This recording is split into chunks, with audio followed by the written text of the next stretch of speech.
皆さんと過ごす最後の時間となりました。여기 그 호텔의 키는 문을 닫으면 잠겨지더라고요. このホテルのドアはドアを閉めるとオートロックされます。 그걸 깨달았는데 제가 첫날 나오면서 키를 안 가지고 나왔어요. それに最初気がつかず鍵を部屋に置いたまま部屋から出てきてしまいました。 잠겨버렸어요. そして部屋が閉まってしまいました。鍵がかかってしまいました。 그래서 이제 스페어 키를 가지고 가서 겨우 열었는데요. そしてマスターキーを借りて開けたんですけれども、部屋を 절대 잊어버리지 않겠다고 했는데 닫아버렸어요. 絶対に忘れてはいけないと思ってたんですけれども忘れてしまいました。 우리 인간들의 머리가 거기에 한계더라고요. 私たちの人間の脳というのはそういった限界があるのだと思います。 절대 잊어버리지 않겠다고 한 여러분의 이 머릿속에 잊어버릴 염려가 많습니다. 絶対忘れないと思う皆さんだと思いますけれども、でも忘れる可能性が本当にあります。 어떻게 하면 안 잊어버릴까요? ではどのようにすれば忘れないのでしょうか。 계속 불러야 됩니다. 常に呼び求める必要があります。 나 자신을 자만하면 잊어버립니다. 私自身を信じてしまえば忘れてしまいます。 그래서 꼭 그걸 기억하시길 바랍니다. なのでそれを必ず思い出し忘れないでください。 이제 우리가 신앙생활을 하면서 어떤 큰 결정적인 계기가 오는데 그 계기를 거듭남이라고 합니다. 私たち信仰生活をする中でターニングポイントがあると思います。それが生まれ変わりです。 예수님이 처음 이 니고데모에게 만났을 때 이 거듭남에 대해서 설명합니다. イエス様が最初ニコデモに会った時にこの生まれ変わることについてお話しされました。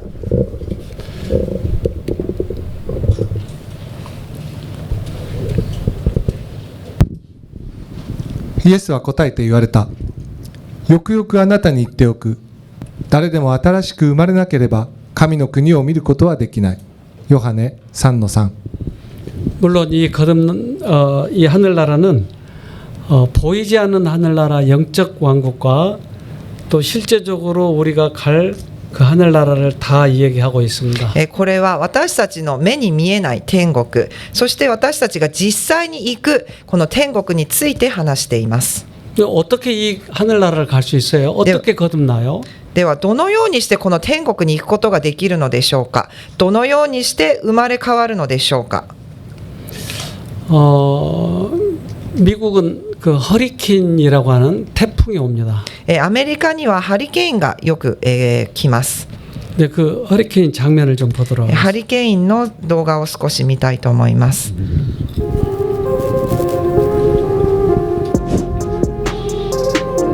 住宅はすべて吹き飛ばされ、骨組みだけが残され、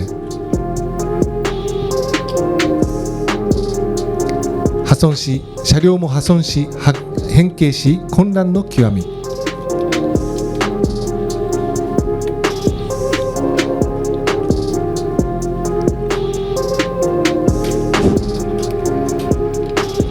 竜巻の直撃を受けたエフリ空港も破壊された飛行機の残骸でまさに荒れ果てた状態に。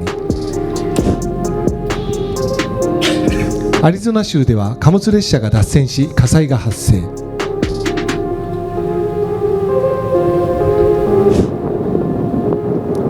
走行中のトレーラー車両が強風でバランスを崩しそのまま倒れることも。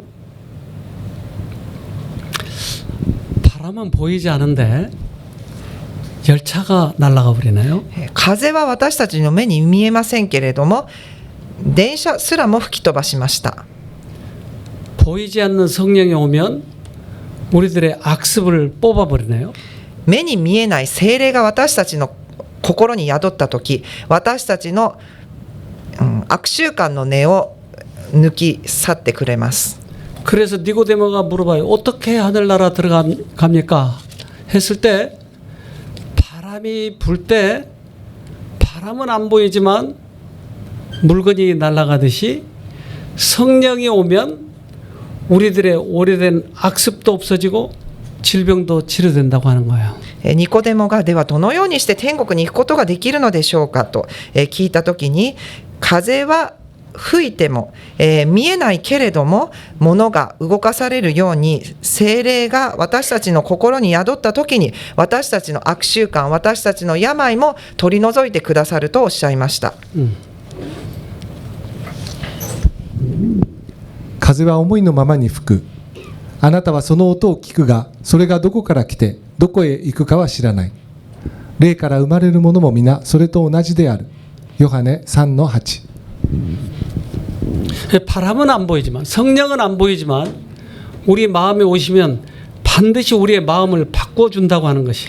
風は見ることはできません。聖霊も目で見ることはできません。しかし聖霊が私たちの心に宿ったときに必ず私たちの心を変えてくださいます。 그런데 이 성령을 경험하지 못하면 내가 하려고 하는 거예요. しかしこの聖霊を経験することがないと自分の力でやろうとするのです。 그런데 이 성령을 경험하면 그 다음부터는 성령에게 나를 맡기는 거예요. しかしこの聖霊を経験したとき、次からはその聖霊に自分を委ねるようになります。 그래서 니고데모는 내가 선한 일을 하지 않고 어떻게 율법이 지켜지느냐 하는 거예요. ニコデモは言います。私が良いことをしないでどのようにしてこの律法を守ることができるのですかと。 어떻게 그런 일이 있을 수 있나이까라고 물어봐요. どのようにしてこういったことが起こるのですかとニコデモは聞きます。 그는 오랫동안 이 성경 공부를 했고 그는 선생이었고 사내들은 회원이었지만 이것을 이해를 못했어요. 彼は長い間聖書研究を、聖書の勉強をし、そして教師でありましたけれどもこれを理解していませんでした。 그러나 성령을 경험하면 이것이 이해가 되지는 し 거예요. かし聖霊を経験したときにこれを理解することができます。 오늘 여러분에게 성령이 오시면 바로 그것을 경험하게 될 것이에요. 今日皆さんの心に聖霊が宿ったときに皆様もそれを経験すると思います。 イエスが語っておられる間に真理のかすかなひらめきがこの司の心に差し込んだ。人の心を和らげ服従させる聖霊の感化が彼の心を動かした。それでも彼は救い主の御言葉を完全に理解しなかった。彼は神聖の必要よりもむしろそれが達成させる方法に心を動かされた。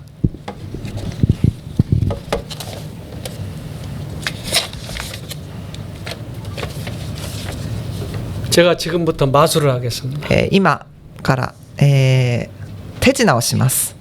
잘 보이시죠? 見えますか？ 이게 움직이네요. 動いてますよね。 대단한 마술 아니에요? すごい手品ですよね。 이게 왜 움직이죠? どうしてこれ動いてますか？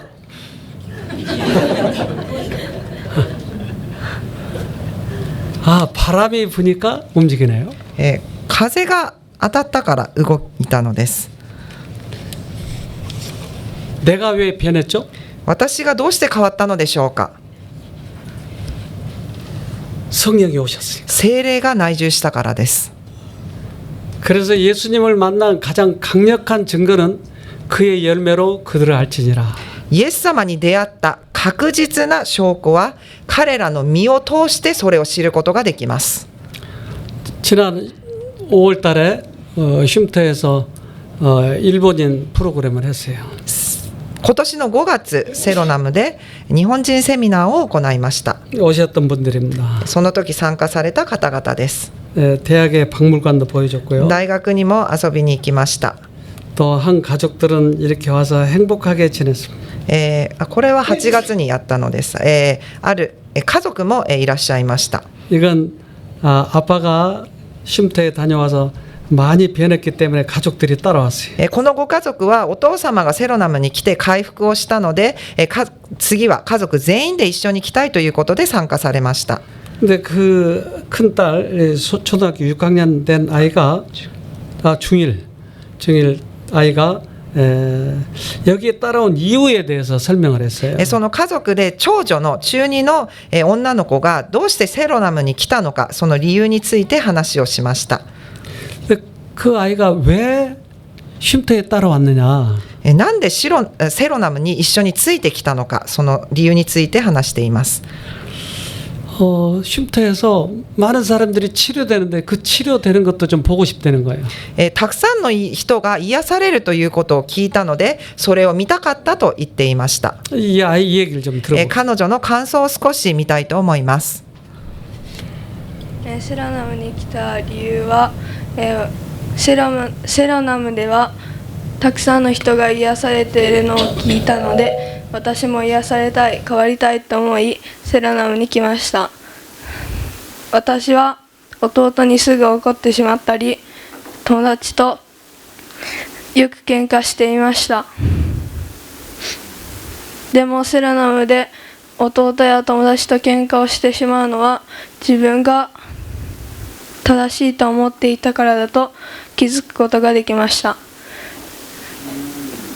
自分が変わったかは分かりませんが、日本で実践して、セロナムで学んだことを実生活に生かしたいと思います。セロナムに導いてくれた神様に感謝です。これからも神様を呼び求めていきたいです。ありがとうございました。 네, 박수를 쳐줄까요? 네. 그 아직 어린 아이가 동생과 안 싸우고 싶은데 자꾸 싸우는 거예요. まだ中2ですけれども、弟と喧嘩したくないのに喧嘩してしまう。 자기가 변화되고 싶은 거예요. 自分が変わりたいと彼女は思いました。 근데 어느 날 자기가 옳지 않다고 하는 것을 깨달은 거예요. 自分が正しくないのかもしれないということに彼女が気づいたのです。 이제까지는 내가 옳았는데 왜 내가 틀렸다고 하는 것을 깨달을까요? 今までは自分が正しいとずっと思っていたのに、自分が正しくないかもしれないという気づきが与えたのはどうしてでしょうか。 부부간에 가장 많이 싸우는 이유가 내가 옳은 거죠. 夫婦間、喧嘩をする一番の理由は自分が正しいと思うからです。 주로 여자가 옳은가요? 남자가 옳은가요? 女性が正しいですか、それとも男性が正しいですか。 남자는 틀린 게 하나도 없어요, 원래. もともと男性は間違ったことを言いません。 남자들이 좀 신이 난 것 같은데요. すごい男性の方々すごい嬉しそうですけれども、 근데 둘 다 똑같아요. でも2人とも一緒です。 그러나 누가 내가 틀렸다고 하는 것을 깨달으냐는 거예요. でも誰が自分が正しくなかったということに気づくのが、それが鍵です。 이게 성령이 오지 않으면 깨달을 수가 없어요. これは聖霊様が内住してくださらないと気づくことはできません。そのために悪を行う者はその罪の大きさを自覚しない。そしてそれを悟らせる聖霊の力がないので、彼は自分の罪に対して半ば盲目的な状態に陥っている。 그래서 우리가 죄를 깨닫는 것은 하나님의 큰 은혜입니다. 私たち自分の罪に気づくということは神様のお恵みです。 두려운 것은 내가 옳다고 생각하면서 평생을 지내다가 하나님 없이 죽는 거예요. 一番恐ろしいことは自分が正しいと思いながら神様に気づくことなく生涯を生きることです。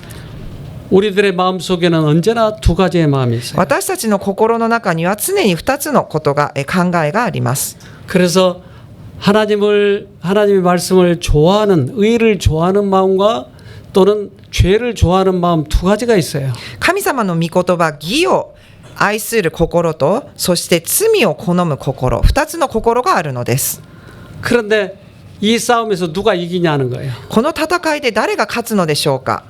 그래서 자신과의 싸움이 이 세상에서 싸움 중에 가장 큰 거예요. 自分との戦いがこの世の戦いの中で最も激しい戦いだと言っています。 어제 얘기 드린 것처럼 사단은 우리들의 상상력, 공상력을 통해서 이 죄의 생각이 들어와요.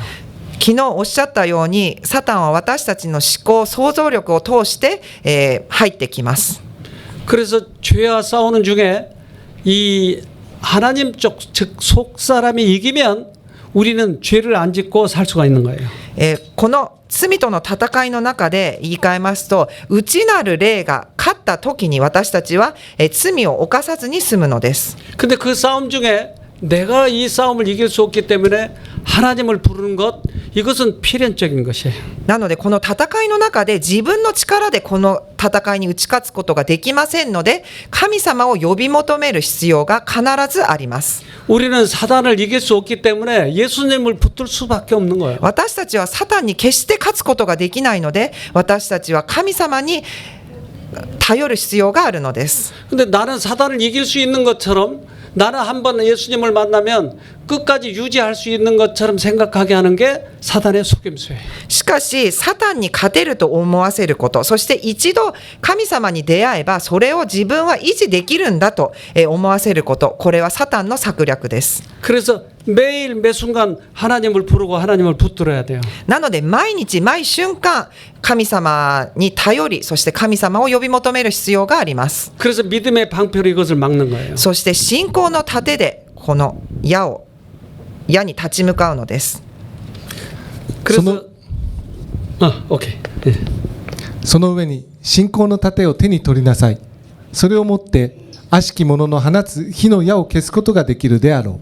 エペソ 6-16。 우린 그 5월 달에 여러 부부가 오셨어요. 5月のセミナーにたくさんの夫婦がいらっしゃいました。 부부가 왔을 때 더 이 세미나의 효과가 있더라고요. 夫婦が一緒に来た時にセミナーの効果がよりあると思います。 근데 그때 남편보다 부인이 11살 더 많은 부부가 왔어요. その時に年の差カップルが来たんですけれども、奥様がご主人様より11歳年上でした。 근데 대부분 여자분들이 나이가 많은 그런 커플은 하나의 그 문제점이 하나가 있는데, 항상 보면 나이가 많으니까 남자를 가리켜서 써야 된다고 생각하고 있어요. ほとんどの場合、奥様の方が年上の場合、この問題を持っています。自分が年上なので夫を教えなきゃいけないと思うのです。 남자는 부족하니까 여자들이 가리켜 써야죠. 男性はちょっと少し足りないので奥様に教わる必要がありますよね。 아멘. 이따 봅시다. ちょっと後で話しましょう。 이 나이 많은 여자들의 그 문제점이 그거였어요. 年上のカップルの時、カップルに多く見られることです。 그러니까 남자는 아직 어리니까 아무것도 못하는 것처럼 착각하고 있는 거예요. 夫が年下だから何もまだ分かってない、何もできないと、誤解しています。 그래서 평생 이 여자분은 남자를 가리켜서 쓰기 위해서 매일매일 가리켰어요. そして彼女は自分が教えなきゃいけないと思い、毎日毎日夫に教訓を与えました。 남자는 얼마나 행복하겠어요? 夫は本当に幸せでしたよね。 근데 이분이 그게 옳은 것처럼 생각하고 사는 거예요. でも 평생. 彼女はずっと結婚生活の間、それが正しいと思いそうやってきました。 그런데 어느 날 이 바람이 보이기 시작한 거야. しかしある日ふとこの風が見えるようになりました。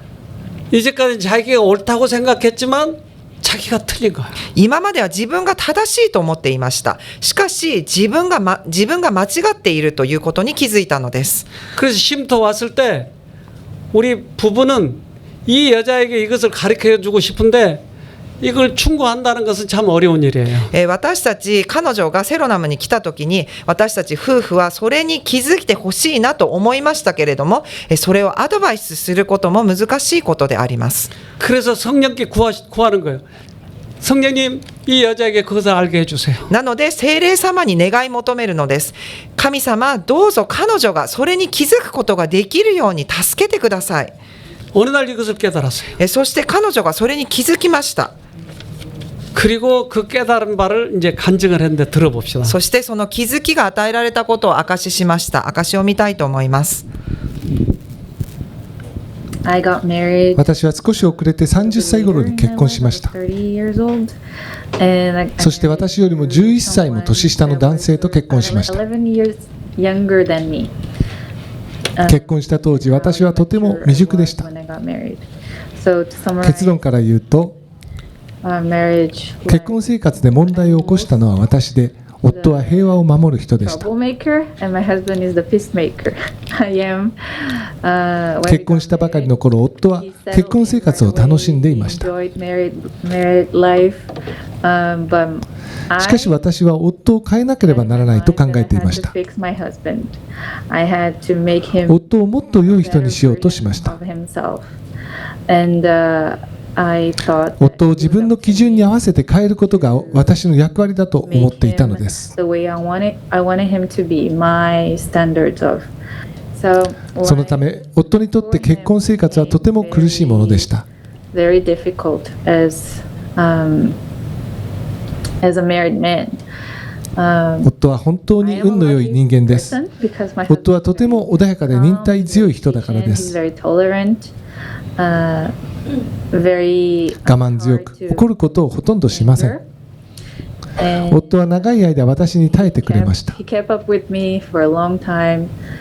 しかし年月が経つにつれ、状況はどうしようもなく悪化しました。 Then things started getting out of hand. So I created 私は夫を批判し、見下す悪い習慣を持つようになってしまいました。 criticizing him, putting him down, not only 教会の人や家族と一緒にいる時でさえ、彼を小馬鹿にしました。 even in my family group. Back then, I そ didn't の時はそれが間違っているとは思いませんでした。 right. 自分が正しいと思い、夫を助けていると信じていました。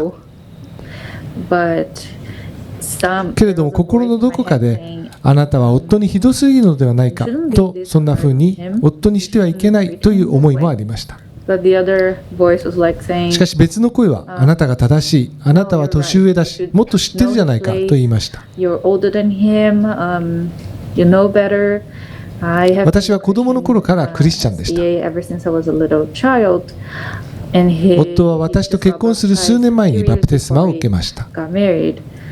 So even in 信仰生活も私は夫を教えようとしました。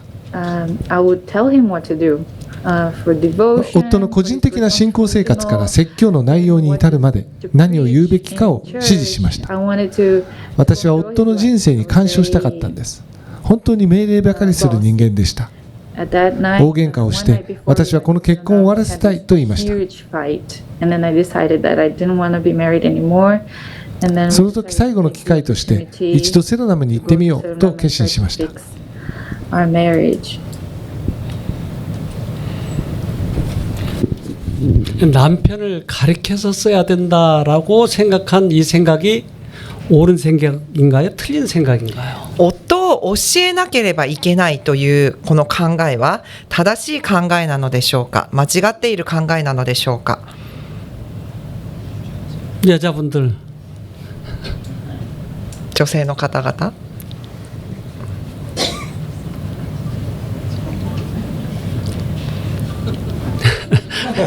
대답하기 곤란하죠. 答えにくいでしょうか。 여자들은 좌뇌와 우뇌가 많이 연결돼 있어서 한 번에 여러 가지를 할 수 있어요. 女性の脳は右と左が、つながっているの、たくさんの神経でつながっているので、いっぺんにいろんなことができます。 그래서 남편을 가르쳐서 써야 된다고 생각하고 있어요. なので夫にいろいろ教えなければいけないと思うのです。 그러나 남자들은 이 신경선이 앞뒤로 연결이 많이 돼 있어요. しかし男性の脳は、この神経線が前頭部と後頭部がつながっています。 그래서 멀리를 내다볼 수 있어요. なので遠い未来のことを見渡すことができるのです。 그래서 남자는 앞으로의 계획을 잘하고 미래를 내다보는 거예요. なので男性は遠い未来のことを見渡し、そして計画を立てます。 여자들은 한 번에 여러 가지 일을 할 수 있기 때문에 남편을 도울 수 있는 거예요. なので女性はいっぺんにいろんなことができるので、そういった男性をサポートし助けることができます。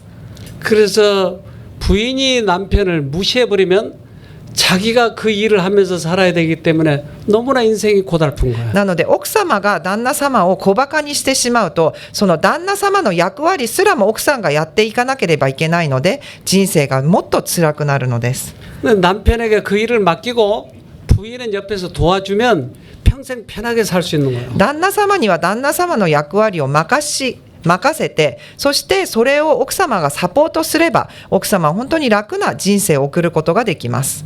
근데 설똑똑한 여자들은 남편의 기를 죽이려고 그래요. でもちょっと、賢くない人たちは、夫に圧力をかけ、夫を少し小馬鹿にします。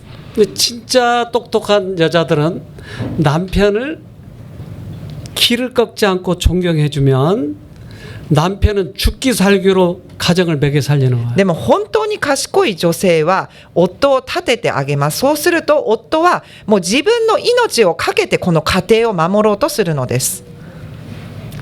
그러니까 남편을 존경해주고 실컷 부려먹을 수 있는 거예요. なので夫を尊敬し立て、そして、いろんなことを、奴隷のようにしてもらえばいいのです。 근데 설똑똑한 여자들은 남편을 기를 죽여놓고 자기가 일을 다 해야 돼. しかしあまりちょっと賢くない女性はもう夫のそういった、あまり立てずに自分でそういった全てのことをしようとします。そしてしなければいけません。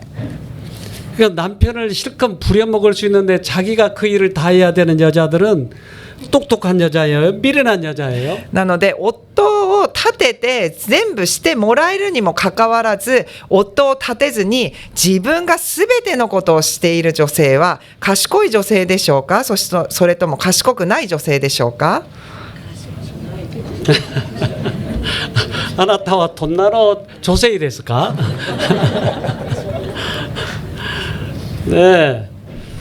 그래서 이것은 성경에서 그렇게 얘기한 거예요. 聖書でこのように言っています。 이것을 깨달은 것은 성령의 특별한 은혜예요. これに気づけたということは聖霊様の働きです。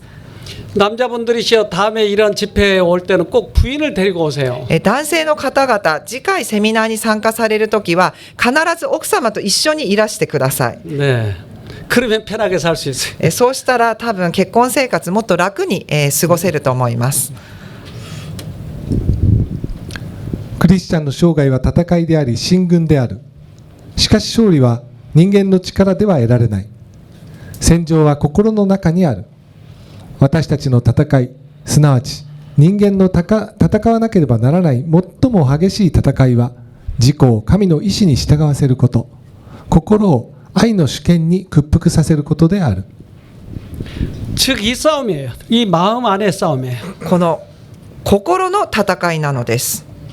그래서 하나님의 음성에 내가 굴복하는 것, 이것이 인간사회에서 싸우는 최고의 싸움인 것입니다. イエス様の良心の心に屈服すること、これが最も、勝利するということになります。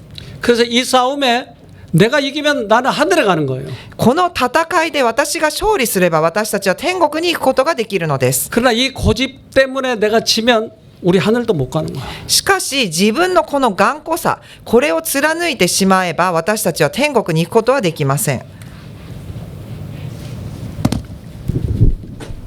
品性の中に現れる神とイエス・キリストに関する知識そのものがまさに高貴な教育である。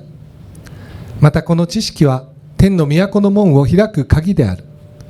キリストを着るすべての者がこの知識を所有するようにすることが神の目的である。 그래서 이 품성의 교육, 이것이 최고의 교육인 것입니다. なのでこの品性を整える教育、これが最高の教育なのです。 이분이 이제 집에 돌아가서 어떻게 했는지 좀 들어봅시다. 彼女が家に帰ってどのような生活をしたのか聞きたいと思います。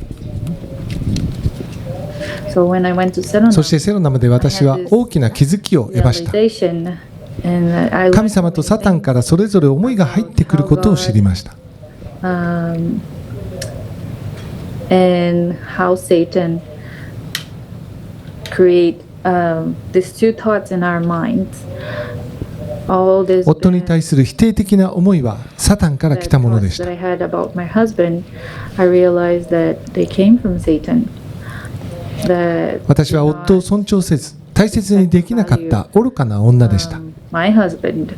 So I learned that 私のすべての問題、結婚生活の問題も結局はイエス様の愛が欠けていることに気づきました。 was the lack of Jesus Christ. Even 子供の頃からクリスチャンでしたが、それは習慣に過ぎず it was 神様との真の交わりではありませんでした。 true communion with God. I realized 私はまだイエス様に出会っていませんでした。 I didn't meet Jesus yet. There were portions 人生で神様を体験したことはありましたが、それを持続することはできませんでした。 But I didn't keep it up.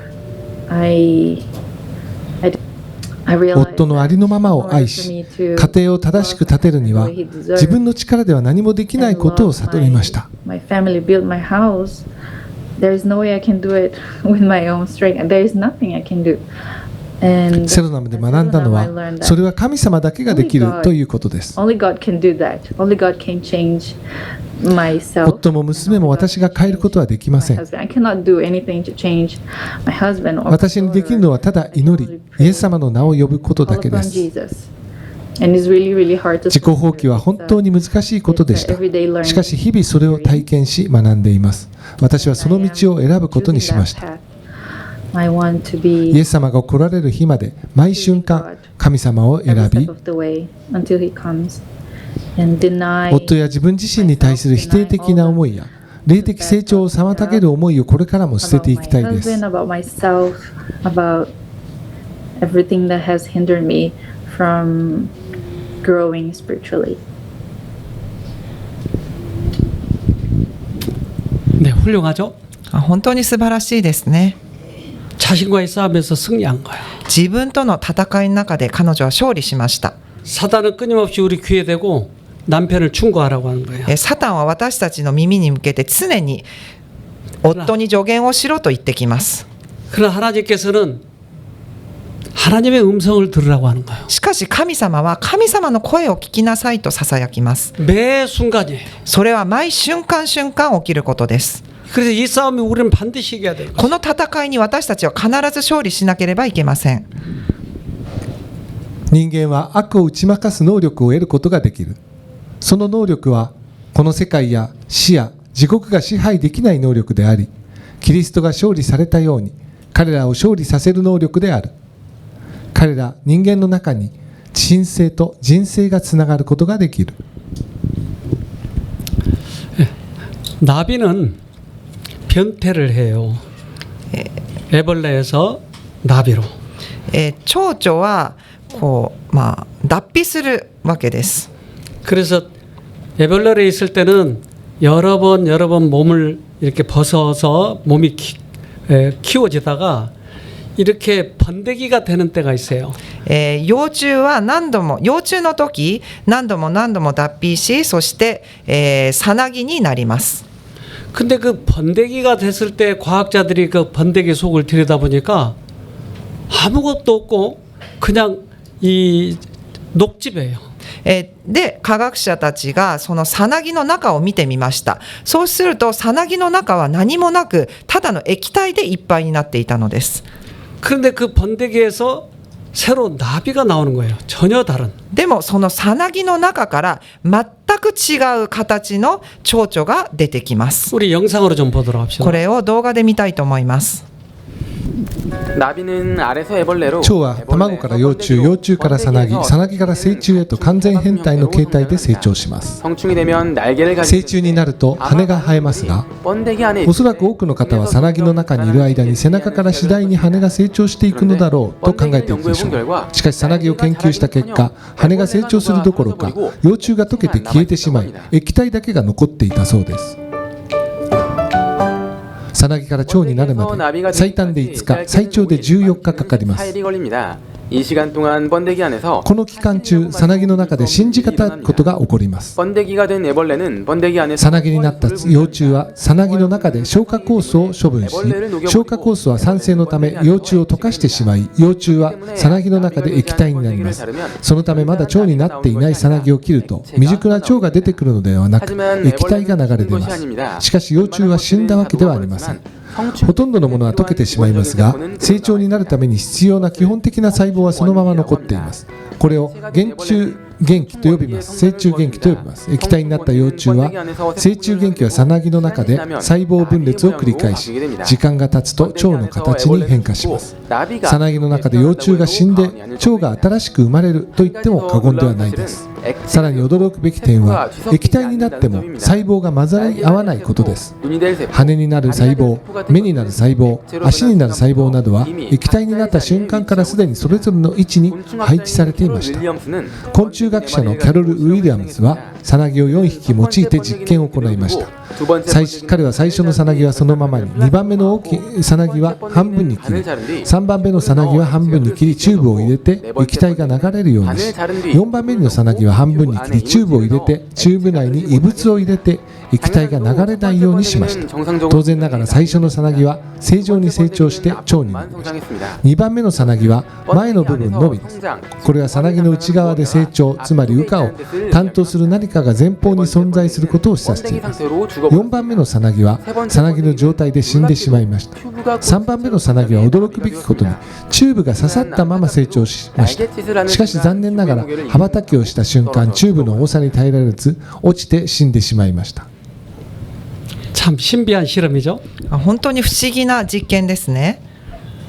우리는 남을 괴롭게 하고 사기치고 남을 짓밟고 살았던 벌레 같은 사람이에요. 私たちは人々を苦しめ、人々に詐欺をし、いろんなことをした罪人です。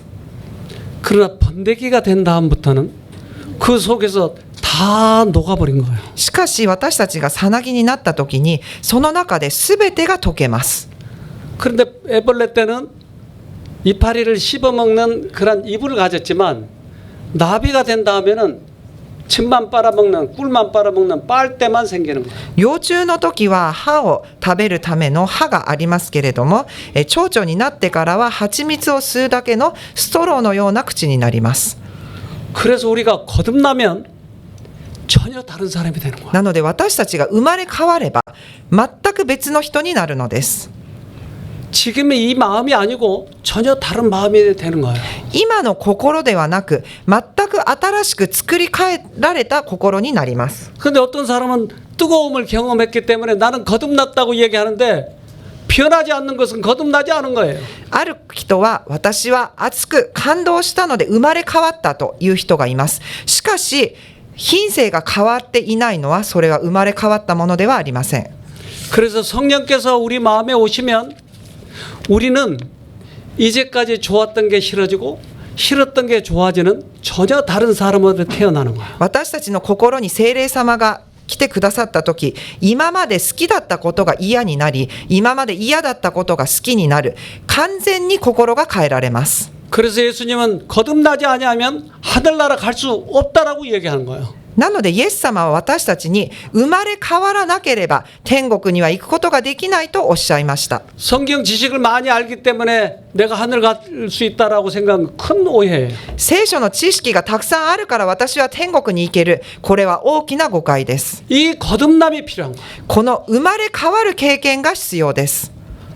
거듭남은 중요한 거예요. この生まれ変わることは本当に大切です。 거듭나지 아니하면 하늘나라 갈 수 없다라고 얘기하잖아요. 生まれ変わることができなければ天国に行くことができないとおっしゃいます。 그러면 나를 들여다보자고요. 내가 거듭났는지. では私たち自分自身を見たいと思います。私たちは生まれ変わったのか。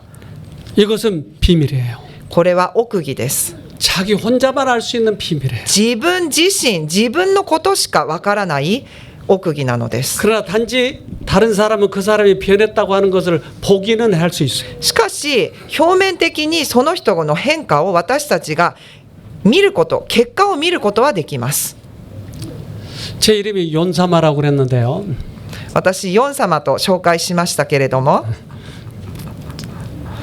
연사마 보이세요? 皆さん今ヨン様見えますか？ 근데 제가 안 보이는 사람이 지금 있다니까요. 今でも私が見えない人が多分何人かいるはずです。 중요한 얘기를 할 때마다 이런 일이 생기는 거예요. 本当に大切な話をするたびにこういうことが起こります。 연사마가 안 보이다니요. もうヨン様が見えない大変なことです。 이거 큰 문제입니다. これ大きな問題です。 피곤하시죠? 皆さん少しお疲れですか？ 네, 우리 가슴을 좀 じゃあちょ 펼쳐봅시다. っとストレッチをしましょう。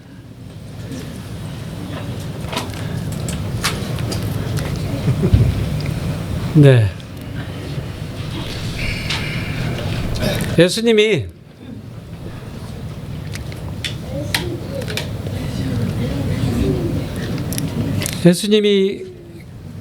십자가에 가시기 전에 겟세마네에서 참 많은 고민을 했어요. イエス様が十字架にかかられる前にゲッセマナで悩まれました。 그분은 하나님이었는데도 죽게 되었다고 얘기를 해요. イエス様は神様だったにもかかわらず、 그래서 제자들에게 나를 위해서 기도해 달라고 얘기합니다. この死に対して弟子たちに私のために祈ってくれとお願いします。 아니 신이 왜 그렇게 고민이 많을까요?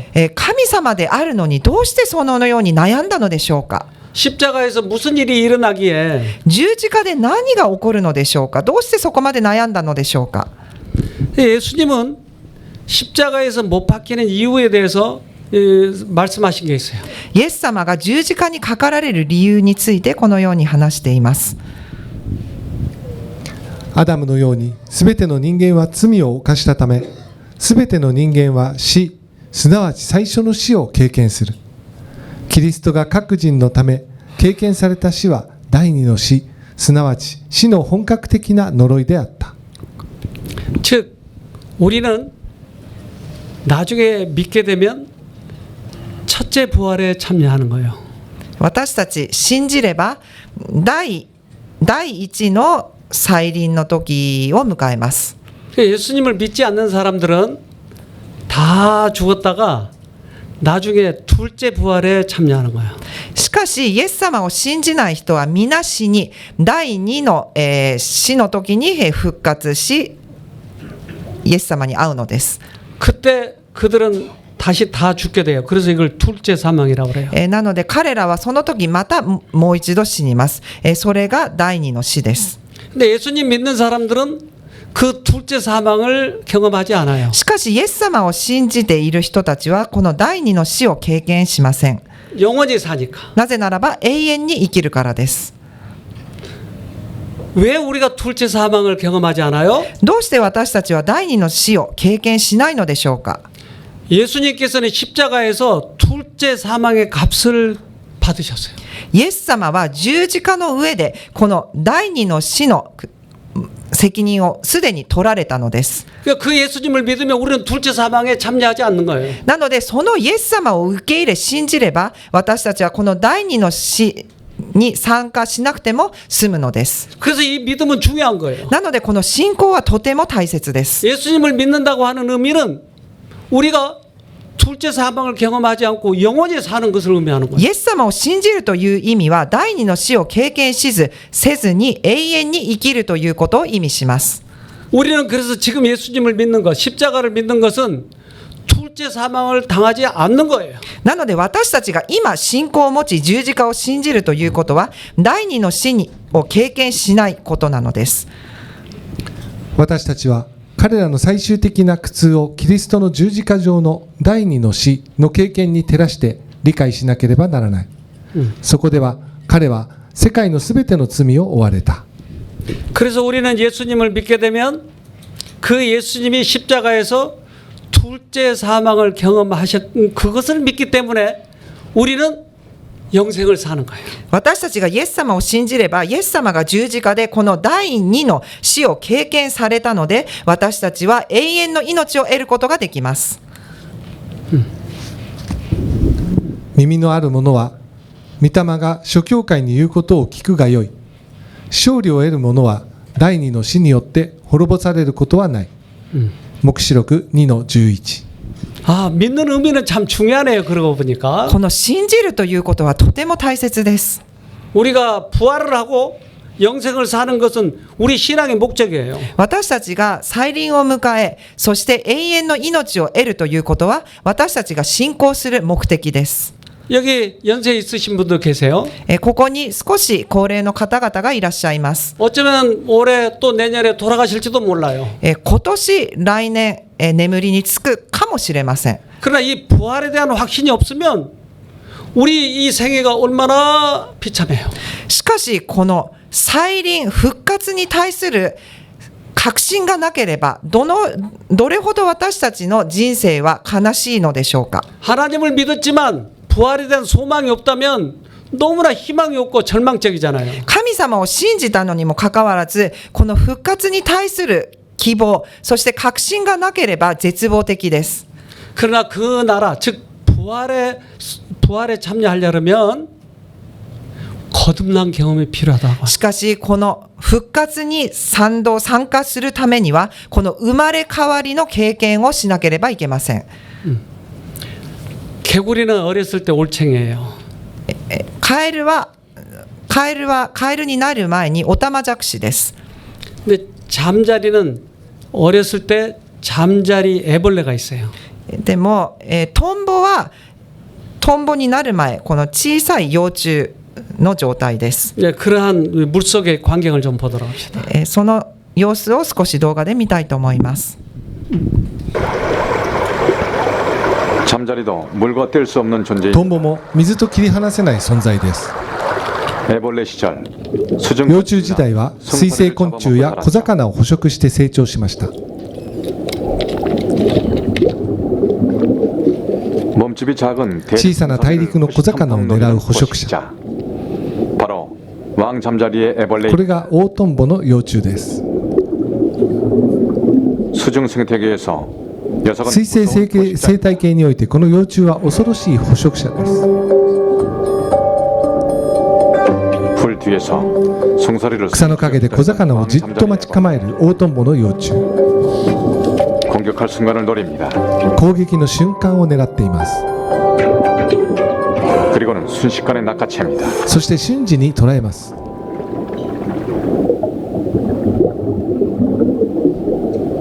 왕 잠자리 애벌레의 공격무기는 オオトンボの幼虫の攻撃武器は顎です。 강하고 빠른 턱은 작은 強く速い顎は 쉽게 제압할 小 수 さな魚を簡単に制圧できます。 왕 잠자리 애벌레가 또 オオトンボの幼虫は別の獲物を探しに出かけました。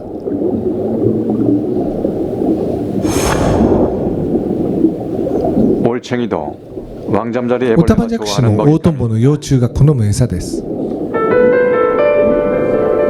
왕 잠자리 애벌레가 올챙이를 オオトンボ 노려봅니다. の幼虫はオタマジャクシを睨みつけます。 잠시 후 しばら 날카로운 くして 발고리가 달린 鋭い爪がついた 받아서 下顎を伸ばし、 올챙이를 잽싸게 낚아챕니다. オタマジャクシもオオトンボの幼虫が好む餌です。 올챙이가 발버둥을 쳐도 소용이 オタ 없는 マジャクシが暴れても無駄なことです。 왕 잠자리 애벌레의 턱에 깊숙이 オオトンボの 박힌 幼虫の顎に深く刺さったオタマジャクシは絶対に逃れることができません。 하지만 물 밖에선 반전이 し 일어납니다. かし水中の外では逆転が起こります。 개구리가 잠자리를 사냥하고 있습니다. カエルがトンボを狙っています。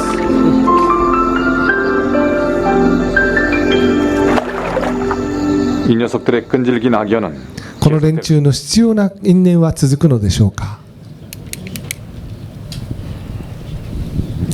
여러분은 거듭난 후에 부활 후에 잠자리일까요? 개구리일까요? 皆さんは生まれ変わった後、復活した後、蝶々でしょうか、カエルになるのでしょうか。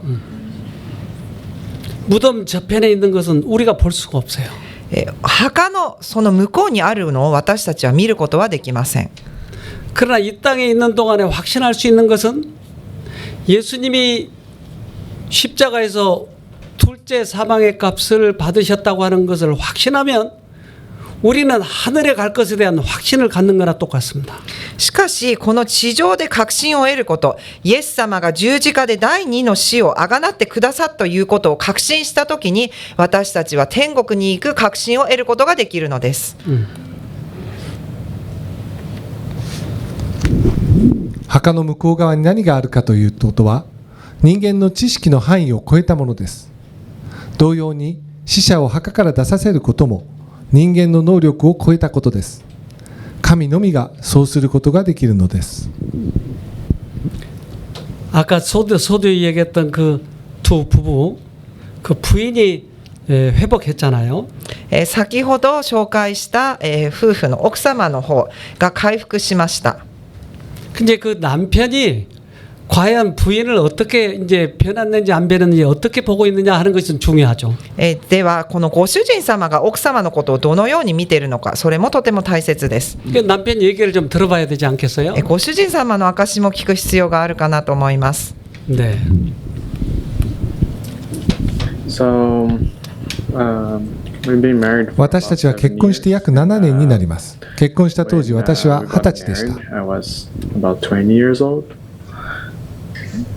We used to fight like almost 結婚初めの数年間はほとんど毎日のように喧嘩をしていました。 Erica wants me エリカはすべてのことを自分のやり方でやりたがり、 like there's ways to keep, 服をどう整理してどこに置くか、食器をどう洗うか、 like shouldn't 家の掃除をどんな方法でするのかまで、すべて決まったやり方でしなければなりませんでした。 this way and so for me it was ですから私は最初からとても苦しい時間を過ごしました。家庭でするほとんどのことに対してエリカは自分のやり方でなければ全て間違っていると思っていました。 that if it was not her way, it was wrong. I used to 私はエリカに私の話も少し聞いてほしいとよく訴えました。 try to listen me more or try to hear what I have to say as well. For like about しかし過去7年間のほとんど 7 years, she didn't have much time like 妻は私の話に耳を傾けることも私が切に願うことに関心を持つこともありませんでした。しかし私たちがセドナムに行った後、あと妻はこのような部分に気づくようになり、 come to understand about these things after we went to Korea and to Suriname, that she's being 今では私の話に耳を傾けてくれるようになりました。 最近は喧嘩することも減りました。その変化は私と娘の行動にも大きな影響を与えました。 娘が家庭の幸せな雰囲気を感じているからです。今では妻が私の言葉や計画をより尊重してくれるようになりました。妻が手放し始めると私は自分の領域でリーダーシップを発揮できるようになりました。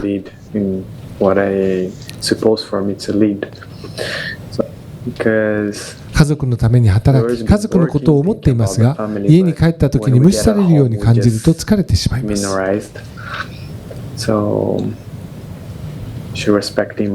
ですから相手を尊重し、相手の言葉に耳を傾けることは単に夫婦関係だけでなく、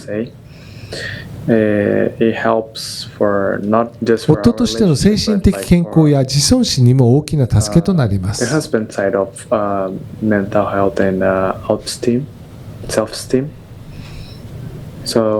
このような変化が起こったことを神様に本当に感謝しています。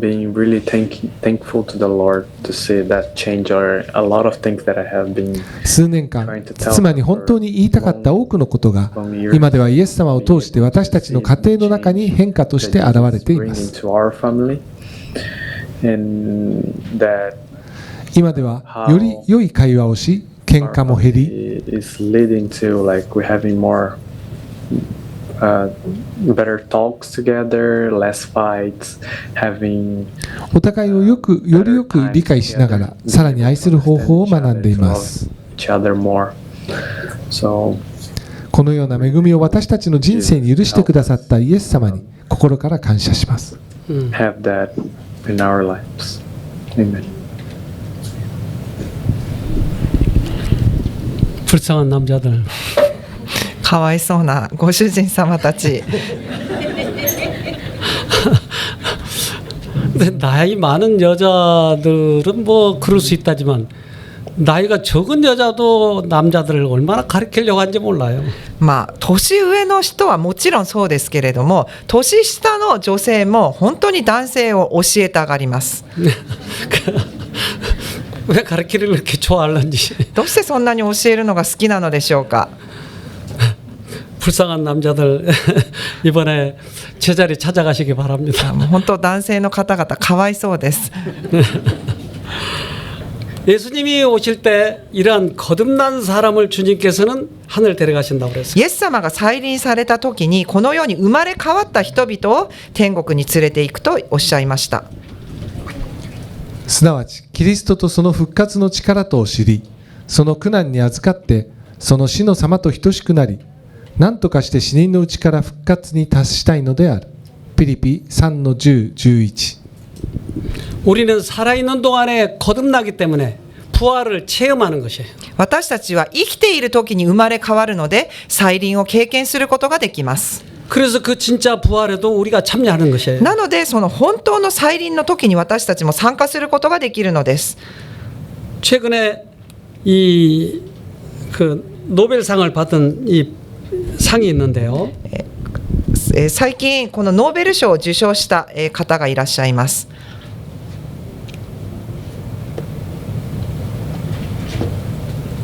네, 이 노벨 화학상 수상자 그래서 에마누엘 사르팡티에 예, 이 사람이 둘이가 노벨상을 받았습니다. ノーベル化学賞を2人の女性が科学者が受賞しました。 근데 이 사람이 받은 상은 유전자를 편집하는 거예요.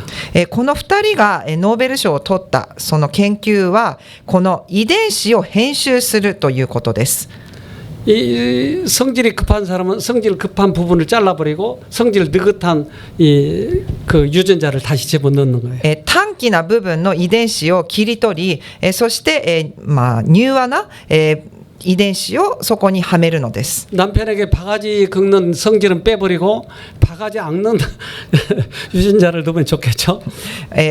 ご主人様に小言という遺伝子を切り取って小言を言わない遺伝子に、差し替えたらいいですよね。 네. 여러분은 그 수술 받을 필요 없습니까? 皆さんはそのような手術受ける必要ありませんか？ 뭐 필요하다면 말씀하세요. 오늘 수술을 하게. もし必要だったら言ってください。その手術を行いましょう。 네. 그런데 그런 그 유전자 발견으로 인해서 편집하는 그런 기술로 인해서 노벨상을 받았는데요. この遺伝子を編集することができるという発見でこの2人はノーベル化学賞を受賞しました。 이제 유럽에서는 그 일란성 쌍둥이 또는 새쌍둥이 일란성 이 사람들을 연구를 많이 해요 요즘에. ヨーロッパでは一卵性、双子を対象に、研究をします。 네, 그 행사를 좀 보도록 합시다. そのようなパーティーなんか行事があるんですけれども、その動画を見たいと思います。 일란성 쌍둥이는 一卵性双生児は外見性格だけでなく病気まで似ています。 닮아 있습니다. まるでクローンのように全てがそっくりな一卵性双生児はどうやって生まれるのでしょうか。 난자와 정자가 수정 卵子と精子が受精した後数日経つと全く同じ2つの胚盤に分かれます。 똑같은 염색체 쌍과 同じ染色体ペアと遺伝子配列を持ったまま分裂するのです。 In the past, the paradigm was ティム・スペクター教授、以前は遺伝子を運命と信じていました。なぜなら一卵性双子は驚くほど同じだったからです。さらに笑顔や外見も似ています。 しかし遺伝子が同じ一卵性双子でもそれぞれ違う人生を送っていました。 유전자가 모든 遺伝子が全てを決めるなら 시간이 지나면서 時間が経つにつれて双子はなぜ違ってくるのでしょうか。 바로 それは環境が違うからです。 서로 다른 음식, 異なる食べ物、異なる生活スタイルが一つ一つ積み重なり、 쌍둥이의 같은 双子の同じ遺伝子が異なっていくのです。 겁니다.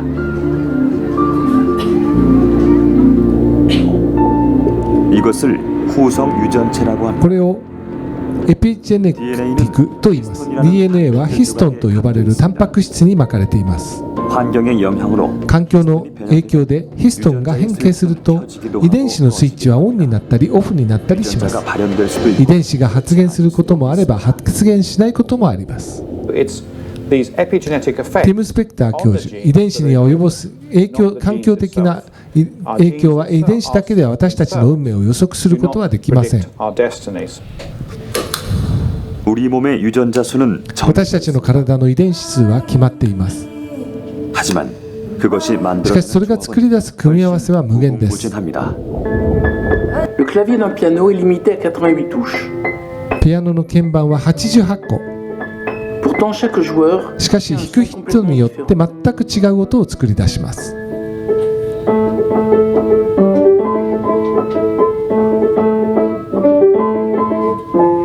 les gènes opèrent de la même manière. 私たちの体の遺伝子も同じです。 Selon notre façon de 私たちの生き方によって遺伝子のスイッチはオンになったりオフになったりします。 일란성 쌍둥이는 똑같아요. 유전자가. 一卵性双子は遺伝子が全く一緒です。 근데 시간이 흐르면서 달라지는 거예요. しかし時間が経つにつれて変わっていきます。 즉 그대로 똑같이 자라면 똑같아야 되는데 몸도 아까 뚱뚱하고 뚱뚱하지 않고 또 오래 살고 오래 살지 못하고 이런 것들이 달라지는 거예요. 同じ遺伝子なので同じような人生を歩むはずですけれども、でも先ほど見たようにある人は長生きしたり、ある人はそんなに長生きしなかったり、ある双子の一人は少し太っていたり、もう一人は痩せていたりというふうに違っています。 달라진 이유를 후성 유전체라고 그래가지고 외부의 영향 때문에 달라지는 것이에요. この違っていく理由とは後天的影響といってこの環境によって変わるのです。 그걸 아까 피아노로 설명을 했는데요. 先ほどそれをピアノの鍵盤で表現されていました。 우리 오카상이 이번에 피아노를 참 잘 치더라고요. お母さん本当にピアノがお上手です。 지난번보다 더 잘 친 것 같아요. 前回よりもっと上手に弾いてらっしゃったのかなと思います。 근데 이 피아노 건반이 88개예요. 88個の鍵盤があります。 내가 저 피아노를 치면 어떨까요? でも私がピアノを弾いたらどうなるのでしょうか。 띵동 띵동 띵동. 本当にあまりよく弾けません。 즉 저 피아노 똑같은 피아노인데 옥가상이 치면 아름다운 선율이 나오는데 내가 치면 엉망진창이에요. 同じピアノですけれども、岡さんが演奏するととても素敵な曲が演奏されます。しかし私が演奏するともうボロボロなのです。 마수미상의 피아노는 88개예요. マスミさんのピアノも88個の鍵盤があります。 사단이 와서 치면은 사단이 돼버린 거예요. サタンがそれを弾くと、サタンになるのです。 예수님이 와서 치면 예수님의 사람이 되는 거예요. しかしイエス様が来てそれを演奏してくださるとイエス様の人になるのです。 우리가 거듭난다고 하는 것은 주인이 바뀌는 것이에요. 私たちが生まれ変わるというのは私たちの主人が変わるのです。 마수미상의 피아노가 예수님이 치면은 많은 사람들에게 행복과 평화를 주는 거예요. マスミさんというピアノがイエス様によって、奏でられた時にたくさんの人たちに喜びと、幸せを与えます。 우리는 이 자신과의 싸움에서 우리를 예수님께 드려야 되는 거예요. 私たちはこの自分との葛藤の中で私たちは自分自身をイエス様に捧げる必要があります。 예수님이 우리 피아노를 치도록 イエス様が私たちのピアノを演奏することができるようにです。 이것이 거듭남이에요. これが生まれ変わるのです。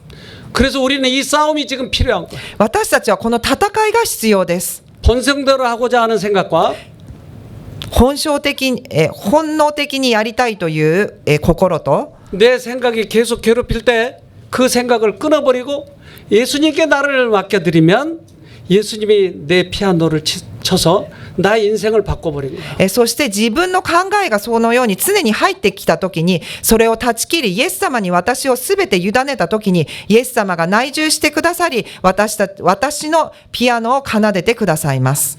이번에 그 계기가 되면 좋겠어요.